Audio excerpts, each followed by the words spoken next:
Good evening and happy Saturday from Metro Manila, the Philippines, Southeastern Asia. Another newsworthy article from the most recent newsletter of The Root, an African American online publication, which I would like to share with you. A professor at Indiana University has been accused of racism, sexism, and homophobia, but apparently those offenses have not been serious enough for the university to terminate or fire him. Well, one reason being that he's a tenured professor. In other words, during good behavior, he can keep teaching until retirement or until something calamitous happens to the university's finances, or, of course, if he physically assaults someone. Written by Anne Brannigan, published on Thursday, November the 21st, 2019. On Wednesday, November the 20th, 2019, Indiana University issued a statement criticizing one of its conservative professors, Erik Rasmussen, so Danish or Norwegian origin probably, for his long history of expressing racist, sexist, and homophobic statements, even going as far as to mandate that the professor adhere to strict grading guidelines and allow students that students have a right to transfer out of these courses. According to the provost, however, this professor's tenure is secure. He is a professor of business and economics at Indiana's Kelley School of Business, and he drew attention this week for tweeting out an article titled, "Are Women Destroying Academia? Probably."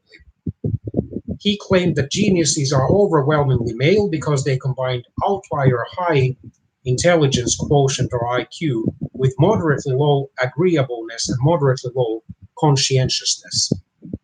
Very strange words from a professor. As the Washington Post reports, the November the 2nd, 2019 tweet went viral this week after Indiana alumna Maggie Hopkins responded to it. And her response included, for example, this sentence: "Professor Rasmussen, we worked together on the Bloomington Faculty Council last year at Indiana University, Bloomington." The social media-powered spotlight on Rasmussen prompted Indiana University Provost Lauren Robel to write to the Kelley School community, calling him out for his racist, sexist, and homophobic views. While I label his views in this way, let me note that the labels are not a close call, nor do his posts require careful parsing to reach these conclusions. He has posted, among many other things, the following pernicious and false stereotypes: that he believes that women do not belong in the workplace, particularly not in academia, and that he believes most women would prefer to have a boss rather than be one. He has used slurs in his posts about women. That homosexual men should not be permitted in academia either, because he believes they are promiscuous and unable to avoid abusing students. That he believes that African American students are generally unqualified for attendance at elite institutions and are generally inferior academically to white students.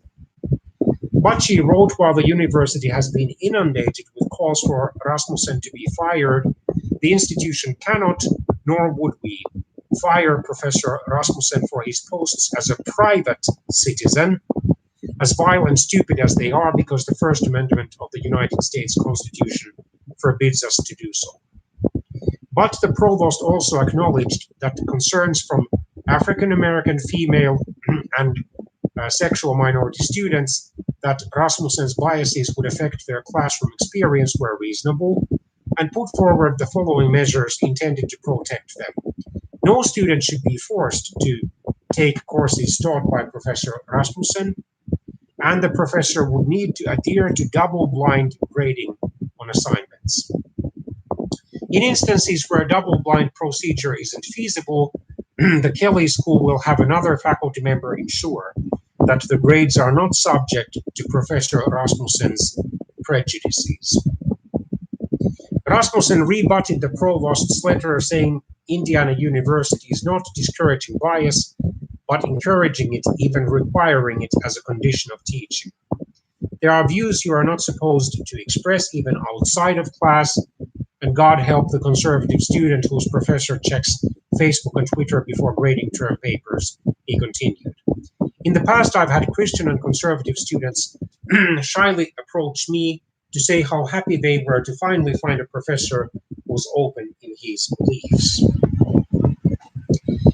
It's not the first time a conservative professor has completely enthralled himself with the idea that he is persecuted, even as he enjoys free license to continue making blatantly bigoted pronouncements that have no intellectual grounding. What is stunning in all this is how the media spotlight has illuminated Rasmussen's bright, unambiguous mediocrity. His personal web page looks freshly exhumed from a 20-year-old version of the internet, though that's a fairly innocuous fault given the toxicity of the views he has espoused. An opportunist, Rasmussen leads with a nod to this week's controversy with the Twitter kerfuffle page, except the link doesn't work because the professor copy-pasted an incomplete address. The kerfuffle page contains an annotated response to Provost Robel's statement where, well, for example, he claims that many people supposedly do like the term slut, which of course is not true.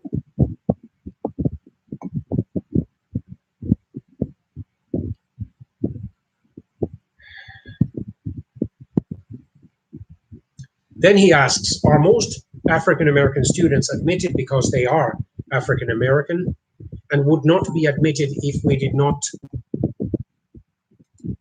give them preference for their race? I don't know, and in brackets, though the provost surely does. What is clear is that some students are admitted because of their race, which means that other students are denied because of their race, since we have a fixed number of spots.